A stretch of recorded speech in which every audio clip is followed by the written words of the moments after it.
लिंबायतना कल्पनानगर પાસે વાયરમેન યુવકની હત્યા કરી શખ્સો ફરાર પોલીસ તપાસ તેજ સુરત શહેરમાં ગુનાખોરીનો ગ્રાફ સતત વધી રહ્યો છે ત્યારે વધુ એક હત્યાની ઘટનાથી શહેર ધ્રુજી ઉઠ્યું છે। સુરતના લિંબાયત વિસ્તારમાં આવેલા કલ્પનાનગર પાસે એક યુવકની તીક્ષ્ણ હથિયારના ઘા ઝીંકીને નિર્મમ હત્યા કરવામાં આવી છે। મૃતક યુવક વ્યવસાય વાયરમેન હતો અને તે કામ અર્થે ત્યાં આવ્યો હોવાનું પ્રાથમિક તપાસમાં બહાર આવ્યું છે।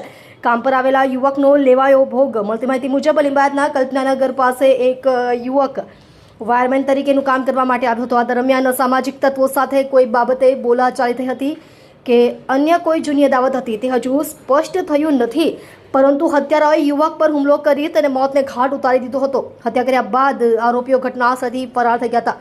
लिंबायत પોલીસે ઘટના સ્થળે પહોંચી હત્યાની જાણ થતાં જ આસપાસના લોકો એકઠા થઈ ગયા હતા અને लिंबायत પોલીસને જાણ કરવામાં આવી હતી। પોલીસનો કાફલો તાત્કાલિક ઘટના સ્થળે દોડી આવ્યો હતો અને મૃતદેહનો કબજો મેળવી પોસ્ટમોર્ટમ માટે સિવિલ હોસ્પિટલ ખસેડવાની તજવીજ હાથ ધરી હતી। लिंबायत પોલીસે અજાણ્યા હત્યારાઓ વિરુદ્ધ ગુનો નોંધી તેમની શોધખોળ શરૂ કરી છે। તમે જોઈ રહ્યા છો DNY ન્યૂઝ ચેનલ રમન કૌરની સાથે।